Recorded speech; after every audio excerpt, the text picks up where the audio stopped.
Yes, I think it's starting. Put the sound off. Okay. Oh, I'll close the door. Then I will.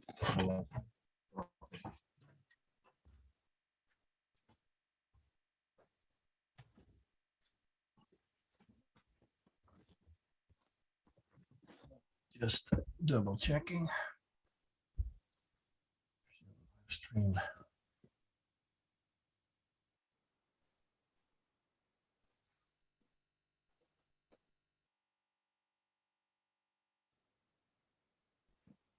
Yes, seems that everything is working. Very good. Okay, everything works. I'll make you a co-host, so if someone goes wrong, then we still have connection.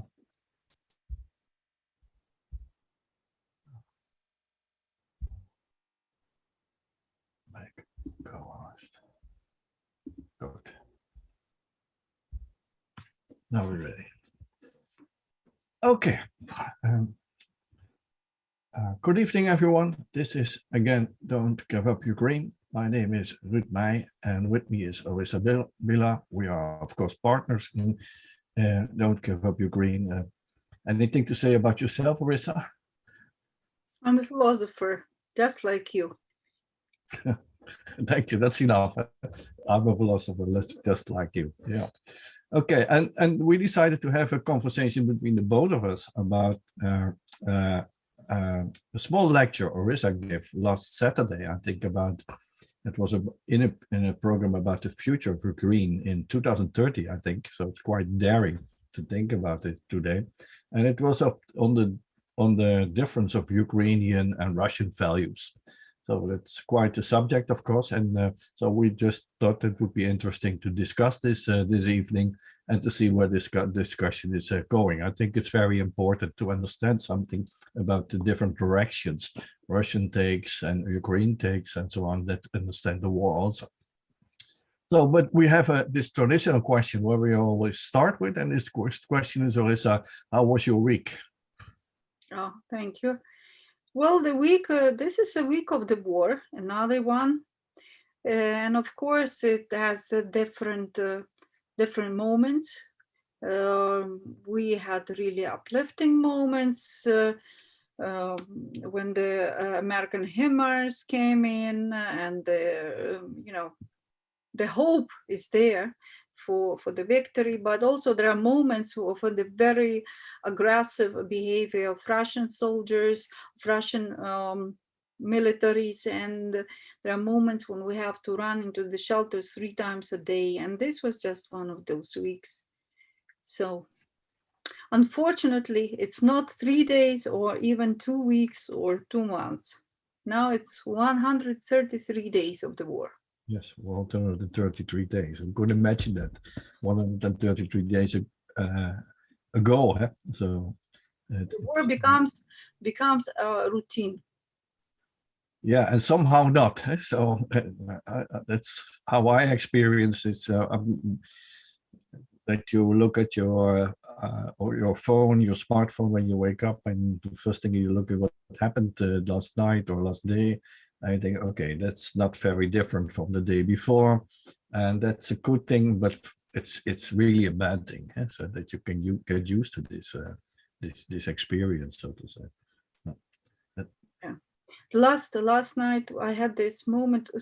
2 last nights, the sirens went off exactly at 3:05 a.m. in the morning.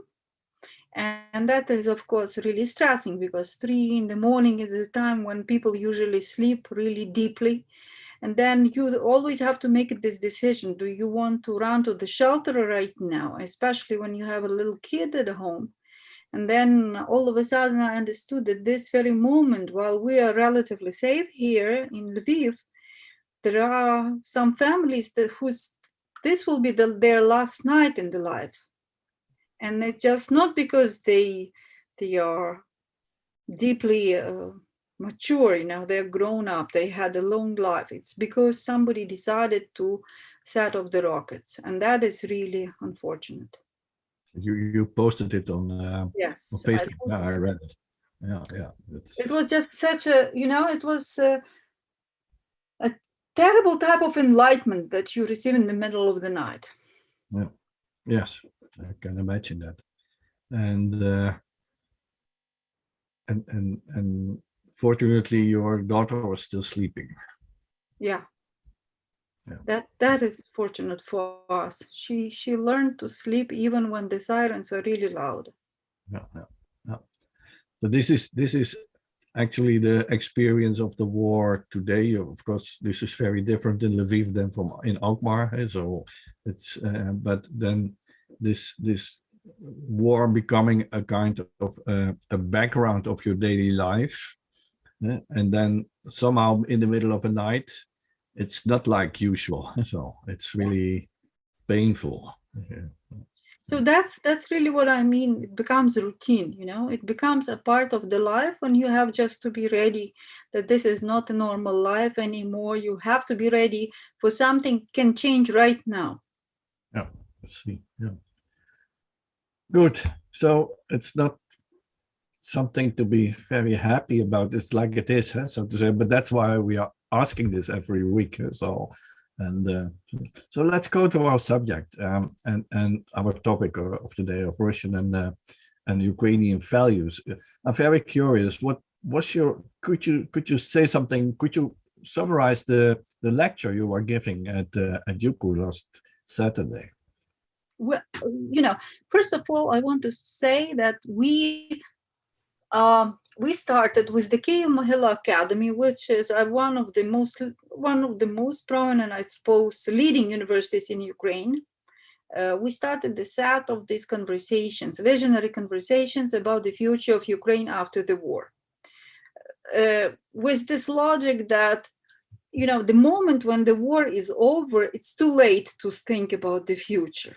So just imagining what kind of future we want to create gives us already right now a way to develop. So in this sense, maybe somebody will say, well, we have to think about how to survive. Of course we have to, but we also have to have a luxury of hoping that we can create a better world. And that is what we were doing first in Kyiv in the beginning of June. And now at the beginning of July, we did that in Lviv at Ukrainian Catholic University. And among other things, we were talking about security, about values, about the vision of Ukraine, and also about the ethics in the public policies. And the part that I was participating was about values.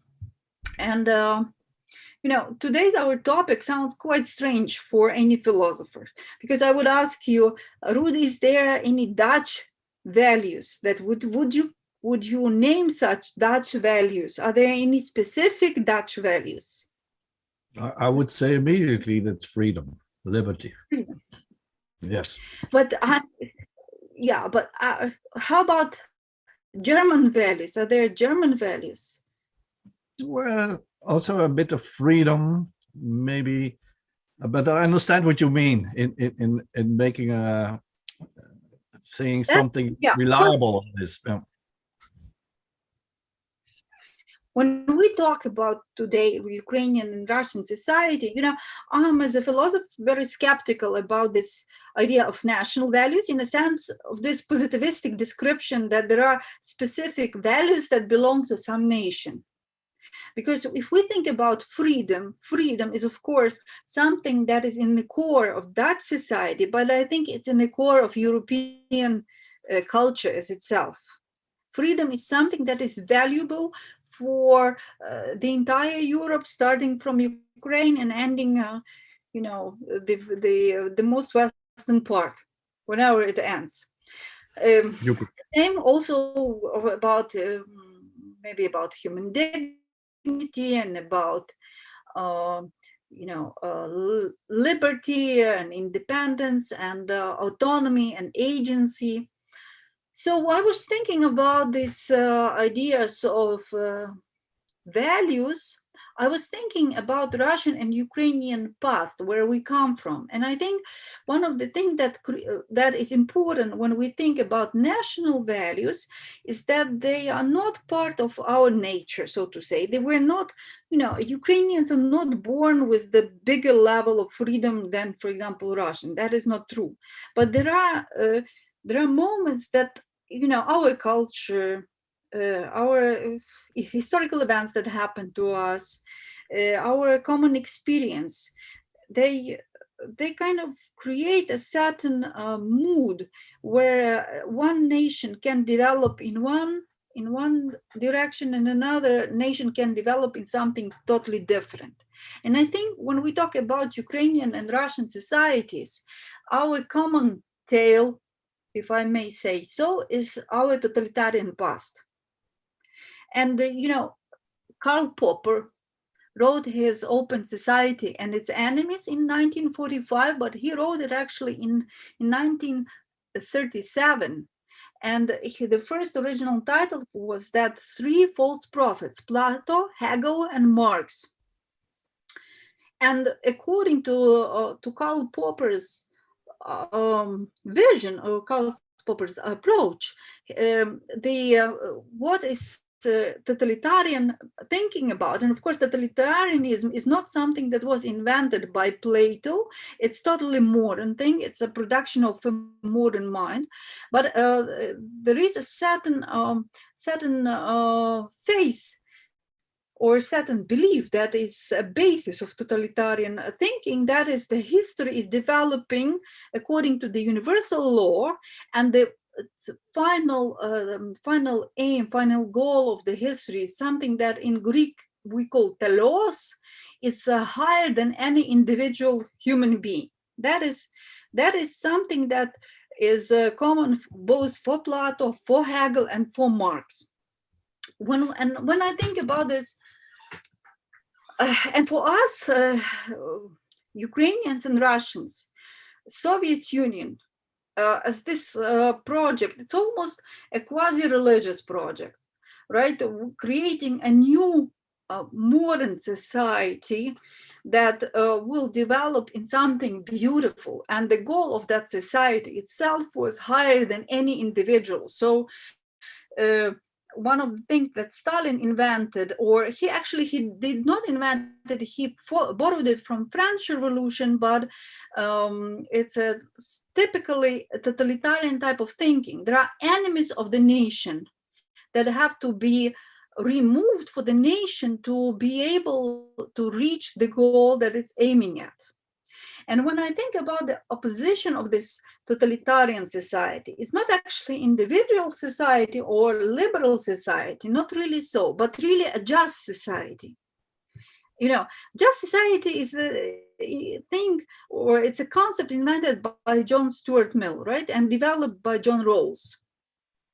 And how John Stuart Mill explained what it is. Just society is one in which each person is socially and economically secure, and where the state is politically, legally, and administratively inclusive and fair. That means that state is actually taking care of each of its citizens. The state, as the body of citizens, is not putting any of its goal higher than their citizens.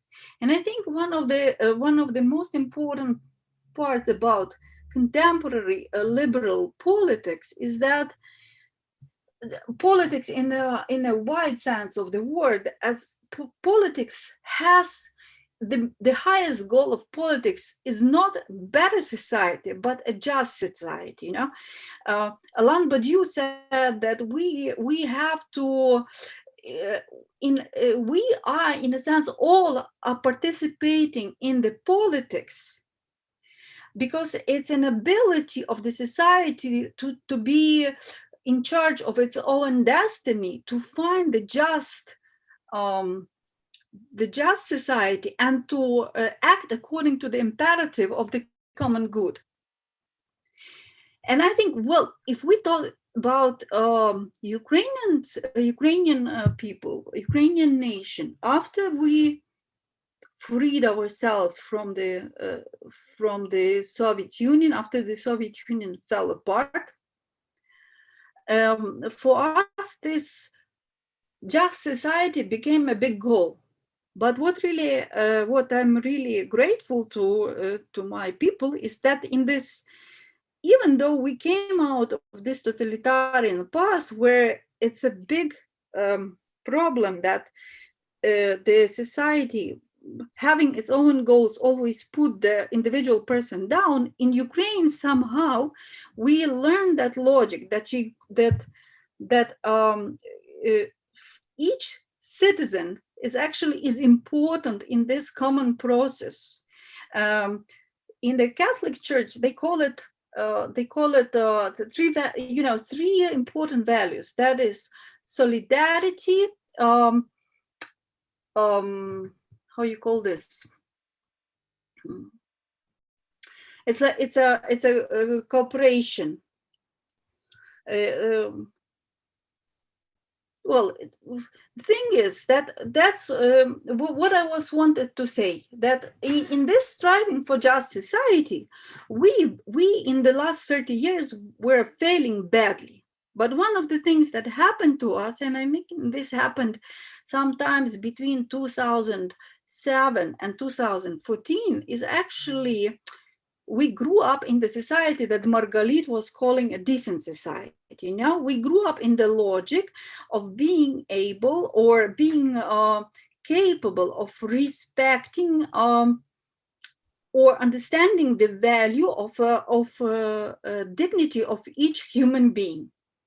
And that is, I think, is really important. And if we talk about Russian and Ukrainian values, one thing that I see today in this Russian war, and that it becomes very clear to me, not even just in the war, in the battlefields, but what I see in the Russian society today is a terrible disrespect to citizens created by Russian state. Russian state in that sense is a leviathan that is absolutely disrespectful, that puts its own goals ahead of its own citizens. In a sense, Russians today are caught up by the state. They are not anymore free agents, but they are caught up by the machine, and they kind of like submit to it. Or I don't know. The question, why do they submit to this? For Ukrainians, is a big question, because we look at this, and I think one of the biggest question that we have, we would never do this. If we had a Russian president like Putin, we would, Ukrainians wouldn't be able to keep up with this for so long. And where Russians take their patience, where they take their ability to keep with this type of mentality, to be, just to be not being able to choose a president for 22 years. I mean, 22 years, that's like the whole generation of people grew up, they never seen anybody else. And so what I wanted to say, and one of the things that in that sense, decent society is not something that we already reached, but it's a goal that we actually have to, it's a culture that we have to produce. And we have to keep up with this for many more years, because it's not really only about being decent and not humiliating your own citizens or your fellow human beings right next to you, but it's also kind of like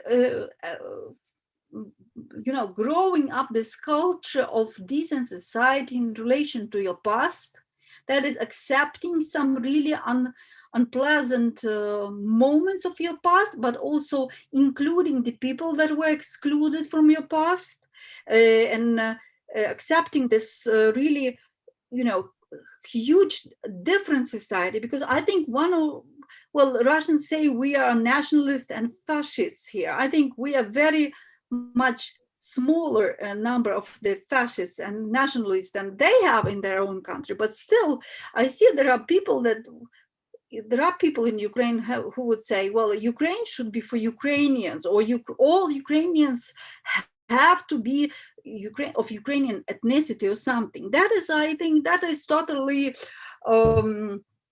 wrong idea and absolutely delusional for me. But really learning to live in this different world, a world of different people that have opinions of their own, and being respectful to them. It doesn't mean that you have to accept every opinion as your own, but being respectful to that plurality, I think, is one of the things that we actually have to learn in the society. And we are learning this little by little. But what really amazes me, that Russia in its own way cannot, they stopped somewhere. They cannot, for example, this lack of decency toward their own citizens is also lack of decency toward their past.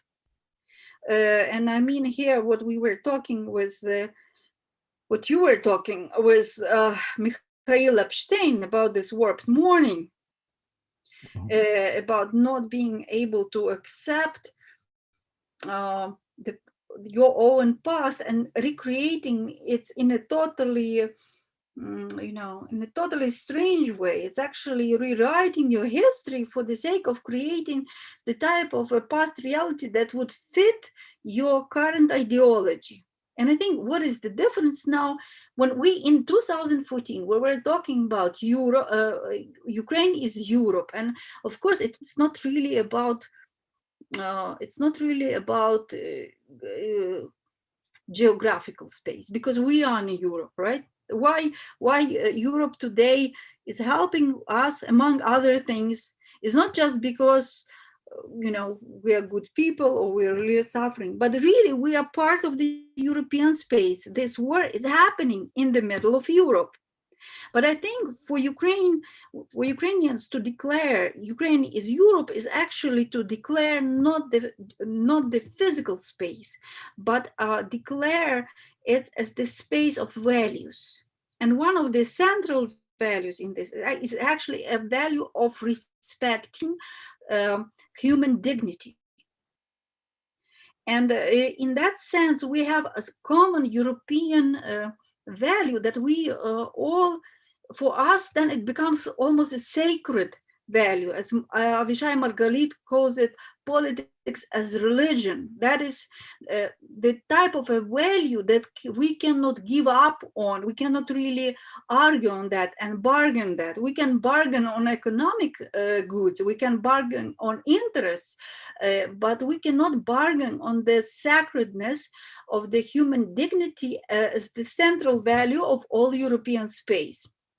And finalizing, one of the things that I think is important in that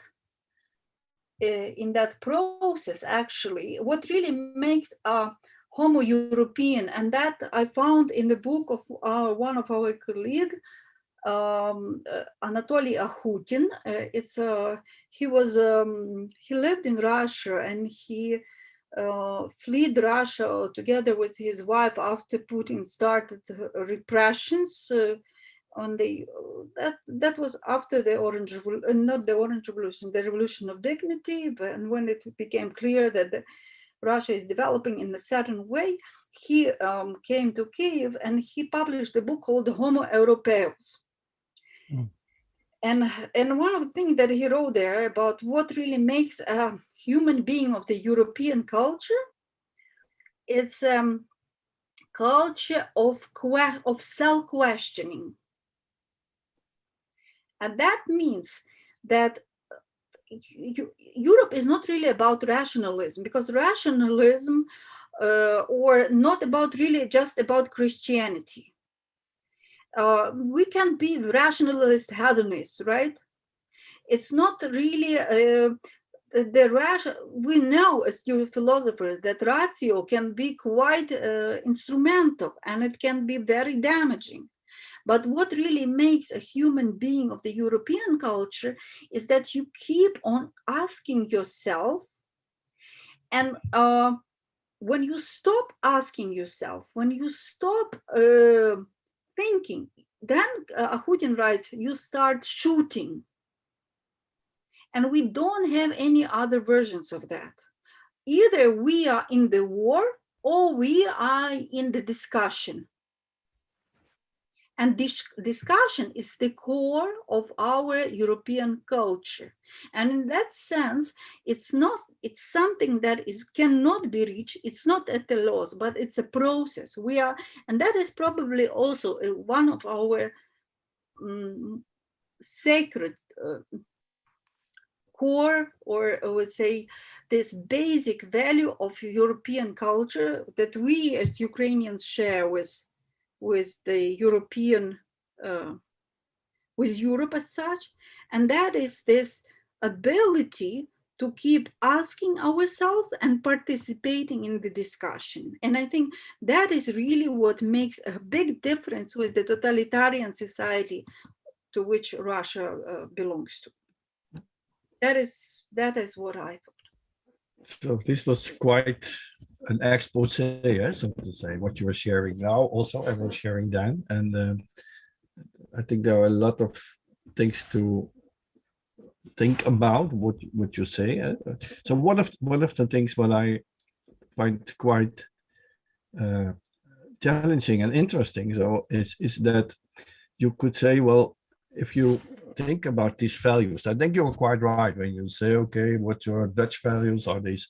I will be very persistent in that we are actually the outcome of a nation like you so recently described. So the revolution of dignity, and actually recasting the 2014. So the Euromaidan in a revolution of dignity. That was not a simple step. That was really a rethinking of what Maidan actually was. So it's not about territory. It's not that we want to be under someone's wings or something like that, but we want to share something we think it's part of the history of Europe. So and what is often violated in the history of Europe, by the way, in the 20th century, but is still there. So it's something what is actually carved out in our, I would say, our moral learning process as society since, let's say, a Renaissance or whatever. I think that's a good starting point. And this is this dignity, and for me, very close related to the idea of liberty and freedom. If you're thinking about it in Kantian way or something like that, and so that is quite related. But what I think is in this renaming the Euromaidan in a revolution of dignity, so is really making something more reflexive and visible for us all, where Europe is all about. So I don't have to tell you, but a lot of you are saying very important things about European values. So, but I don't have to tell you that there are a lot of Europeans today what don't value so much about European values, and that in that rephrasing what happened in Kiev and what happened in Ukraine in 2013, 2014, I think it's a very important part of this learning process, what is actually at stake in Europe and this and when it comes to these values. And I think I know one of these sociologists of morals. It's the World Values Survey. A very interesting thing. It's a worldwide investigation in the developing of values and value orientations. In Garden, or is that right? In Garden. Engelhardt, yes, Engelhardt, Roland Engelhardt. He just deceased, I think, a couple of years ago, and it was quite astonishing that they found out that in the northwest, or not so astonishing, the northwestern part of Europe, that is the most postmodern part in terms of Engelhardt of the world. And so that means that that it's the most critical part. It cherishes the liberty for the most things, and even also non-material values. So that's very important as a kind of learning process. And that is why I think, as a Dutch patriot, may I say so today? I don't know if they think so. It's something what I would cherish, what's so important for our society, so to say. And that, in that sense, we are, I think, part of it with Ukraine. So, but yeah, what I think in that sense we are very close. One thing I wanted to mention also here, recently we had a very nice article by a Ukrainian writer. He wrote a short blog in the online newspaper called Zbruch, and he wrote, it's called about commodities of values. He wrote that one of the things that, his name is Andriy Bodnar. He said something, when you look at commodities, Europe as commodities, well, because a lot of people think that Europe, we choose Europe because of the commodities. Yeah. But now when Ukrainians are moving to Europe, we see, well, that commodities is not always, commodities in different European countries are different. And in some parts, even today, contemporary Ukrainian society has even better services. Like we have some online services available, provided by state, that are not really available still in Europe. Let's say in some moments, like medical services are kind of like, for us, it's not really there are probably countries that have better medical service than some European countries. Or let's say, if it's only about commodities, why people are not wanting to become, United Arab Emirates, right? It's about commodities, but really, it's not really about commodities, because in the end, Europe is more than that. Europe is about the values. Commodities becoming a result, and sometimes they differ in different societies. Different European countries have different approaches. They develop in the different approaches. But what really we are striving in the very core of that, a basis that lays underneath of it, that is actually values, and that should not be overviewed. That should not be missed. Yeah. I think there's an important part in these values, and you mentioned something in your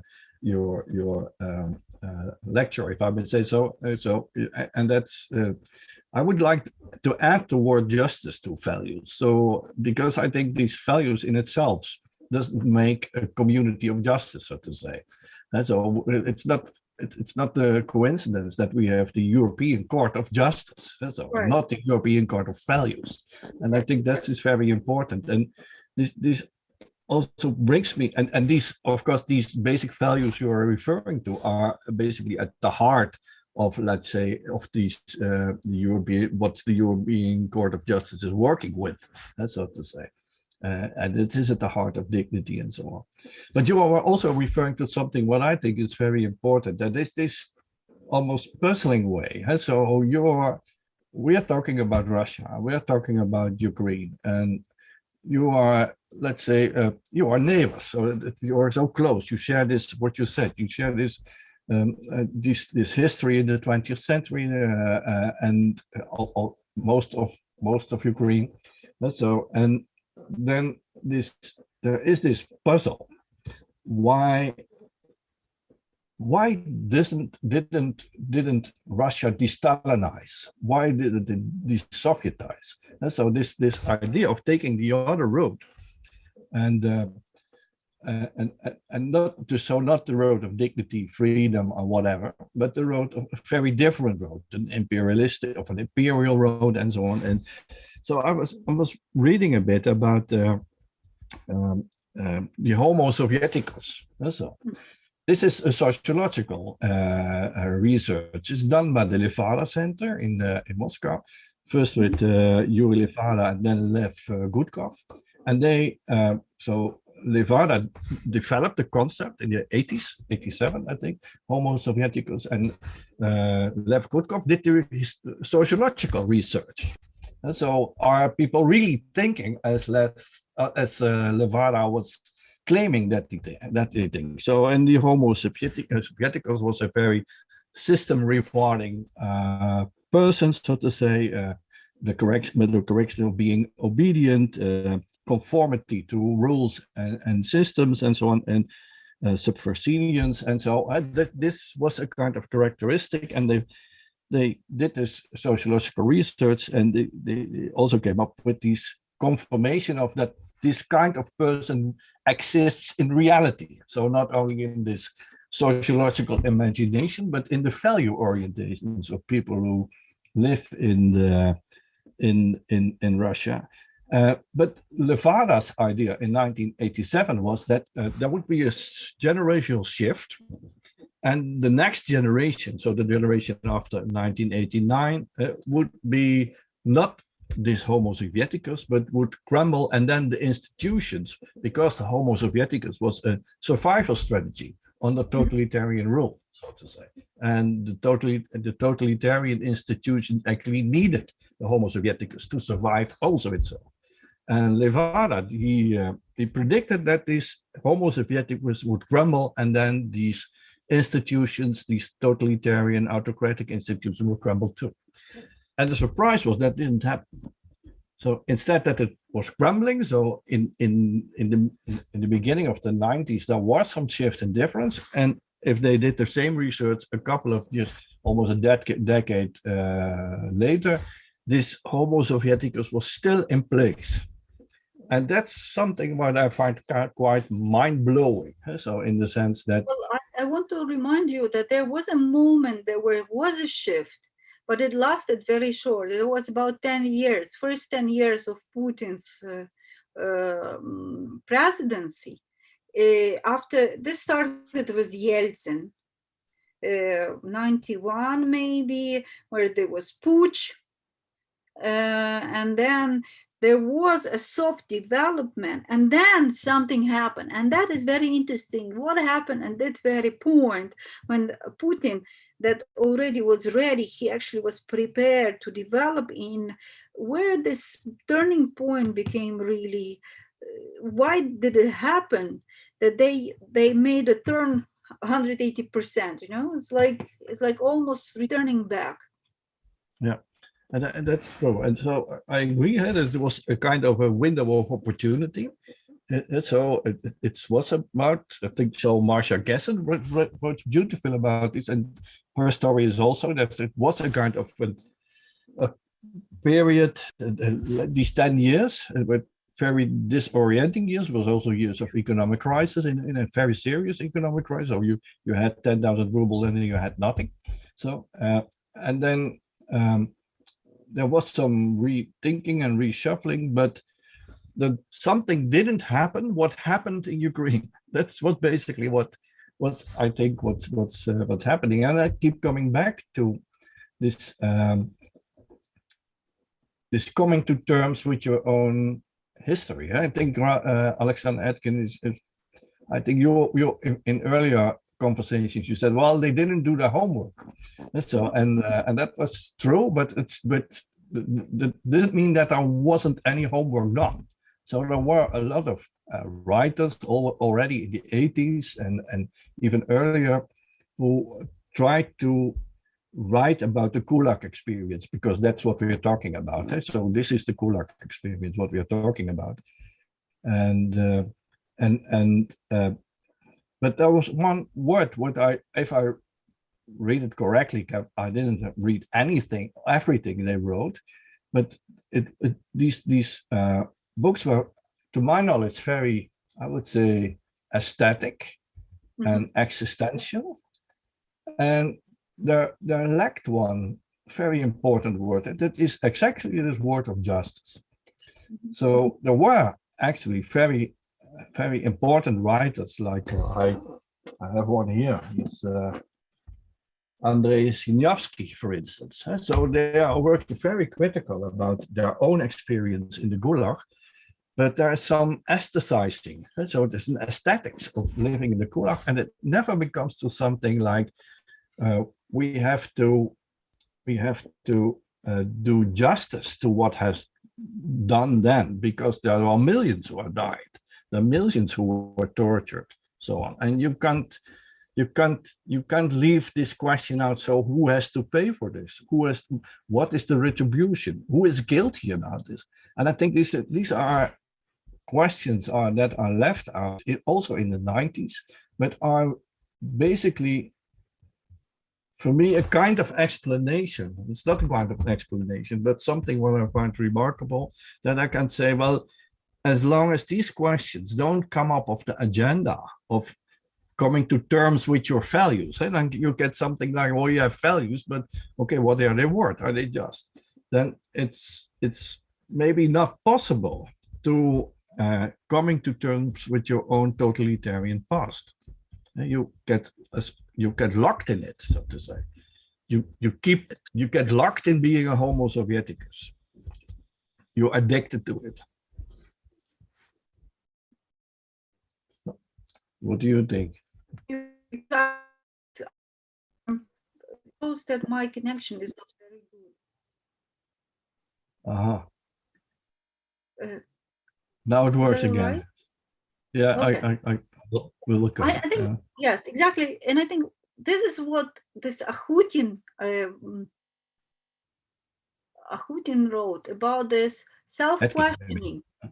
Self-questioning, this ethical dimension is something that is being missed in these writings about Gulag and about the past and about working with the past. And even in the book of Nikolai Eple, that he is trying to write about the Russian the memory of the state crimes in Russia and other countries. What I see, what happens is this evil is becoming, it's stripped of the human face. It's becoming no more a guilt of the people, but of the state that is anonymous. And what comes to my mind is, of course, Hannah Arendt, that says that, you know, there are no anonymous, so to say, the responsibility is always concrete, it's always personal.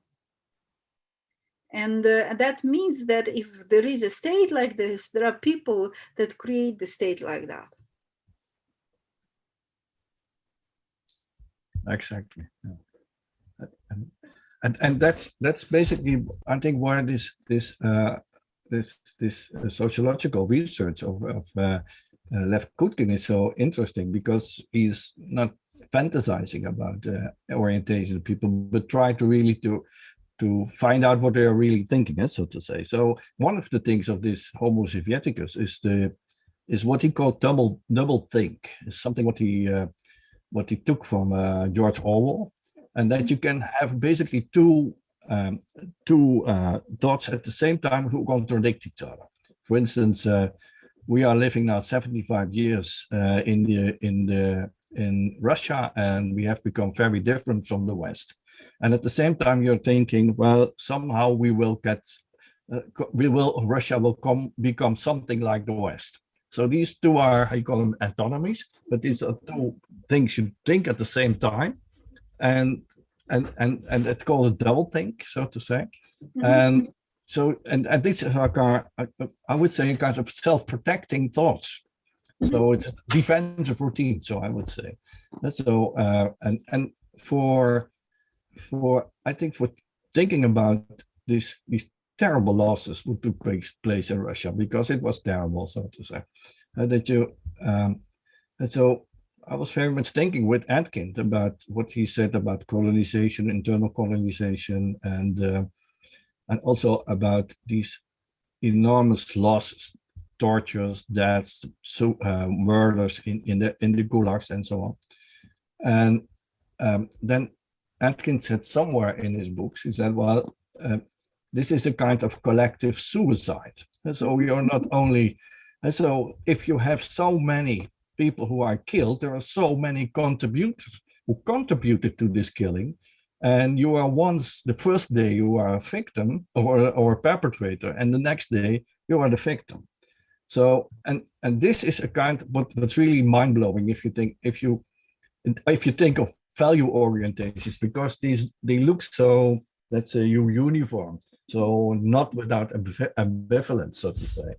But in this Russian history, this is like, I'm always thinking how to get to terms with this history.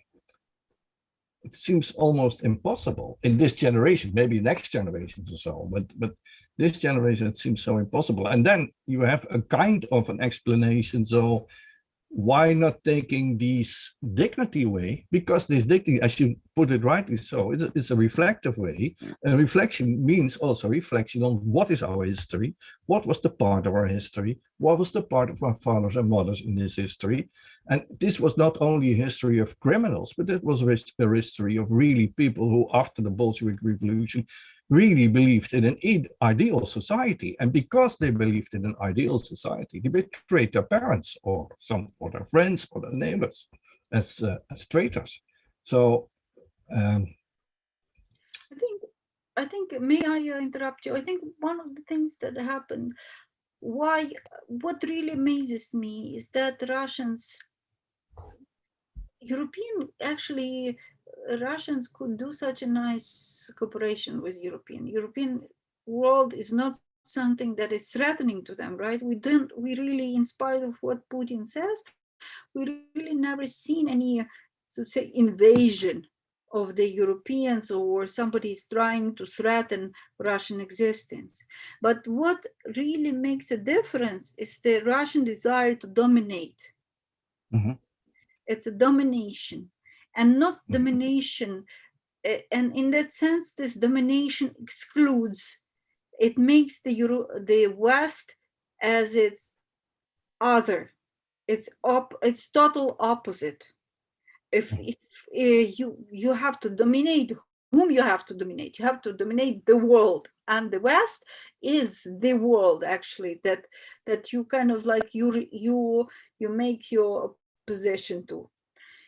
That is one thing. And another thing is this domination means that you'd want to do it by any price. Any price. And this price that we see in Russia right now is actually a price of the big empire that despises everybody, including itself, in its every small member. And I think this is what happens, that for the greatness of empire created by Stalin, supported through the Soviet Union, and now trying to be reborn by Putin, for this domination, we sacrifice real human beings. And the cost for us does not matter. Human beings for us like gas. Russia is full of gas. Russia is full of human beings. We should not count them. And that makes it really scary. And that is, we were talking the other day about this threat of the atomic bomb, you know? In the normal logic, you will never do this, because you don't only think about yourself, but not only about the other people that you can harm, but about that you might lose yourself. But this Russian society today is so much obsessed by domination that actually it seems to me that for them, as strange as it might sound for any Western human being, any Western European, that is just impossible. But for them, it's just like, if you have to the price of the domination is the atomic blackmailing, that is fine. We will do that, because we have really, there is a big goal, this big goal that the Karl Popper would call the goal of the totalitarian thinking, right? Yeah. That is just, it's just really, what really amazes me is like why all these people that participate in this Russian delusion, why do they agree to participate in this? That is for me just, Yeah. it's like a learned impotence. Or it is a kind of learned this learned conformity. Right? So where Kutkin is of Kutukov is referring to. And so in 2017, do you think that there was always a poll? They did a poll in Levada Center. Who is the greatest? Who are the greatest people on earth? And so in history, and in 2017, who do you think was a number one? I have no idea. Stalin. Stalin. In Russia, Stalin. And number two, Putin. Putin. I was thinking Peter the Great. That was number three. Yeah. But that's of course, if you think about it as a sane man, it's totally weird. And I only can see this as that it's a massive way of silencing something. So if you can beat Stalin, who haunts you in your home, sleeps on your bed, then make him your friend, make him the biggest one who ever existed, so to say. And then you are legitimized to do in Ukraine what Stalin did in the gulags, or and created. And then what's haunting you is that there could be a next Leningrad. And so, and I quite agree with you. It's very scary, and I think it's just talk what we are doing. So in that sense, so we are trying to make sense of something what's hard to make sense of, but I think that it's really there. So this regression, this not creating the distance with Stalin. Come on, face it. If you say Stalin was the greatest man on earth in history, then there's something wrong with you. That can't be the other way like that. So it's a kind of pathology, I would say. So pathology. So we're almost in an hour, but maybe you can say something about Ukraine. Yeah. Yes. Yeah, but one thing that we agreed in this conference, that we were thinking about the future of Ukraine, that we will have to, as much as we work on our own country, we will have to work also on the future of Russia, because this is a type of neighbor we cannot get rid of, but for our own safety and for our own future, we will have kind of like to think for us and for themselves. Yeah, just because we want to extend this, this logic has to be defeated. Yeah, I quite agree with that. And I think one of the sometimes you are lucky when you live in a country. So it's like your fate. So I'm born in the Netherlands, and I'm born in a very wealthy country, and I'm born in a country of freedom, and we have our problems, huge problems, by the way, today. But still, we are one of the best countries in the world, nations in the world to live in. I'm quite sure about that when it comes to healthcare and all these kind of things. So and I was here born in a certain sense by coincidence, in a sense. So it's also a bit about history. So we are becoming becoming the Netherlands also because of a kind of coincidence. Once we started war with Spain, the biggest empire, so to say, then this was a war about freedom and about freedom of religion, of belief, expression, and so on. And because we fought this war, and we became one of the richest countries in the world, and we became also one of the, I think, as I have feeling, and I think that's one of my obligations to the world, who make liberty a part of justice. And so you can think about Ukraine also. So you can think about Ukraine. Well, we have it's quite strange like way of thinking. We have this advantage of being colonized. Mhm. So if you may say so. So especially thinking about Western Ukraine. So we have this advantage of being colonized, because otherwise we would have been part of this Russian Empire mainland too. So, and in certain some parts of Ukraine, of course, were with them. And then we can see ourselves as an opposite, as something who is different from Russia, from our colonizing and it's colonizing nation, and it's really a very gracious gesture that you say we have to help them. We have to help the colonizer, but it also means it's possible to explore in your history, like Maidan, so and the Orange Revolution, and they were all defining moments in carving out this idea of dignity. I was there, Maidan, and it was basically on the thing: we are no commodity for our government. We are people with dignity. We think for ourselves, we speak for ourselves, and we have learned that because we are part of this totalitarian passport that wasn't allowed to do that. So, and then you still have the western part of Ukraine. What I think is, well, for the western part of Ukraine, the Russians were always the occupiers, also in the 1945 and also before that and so on.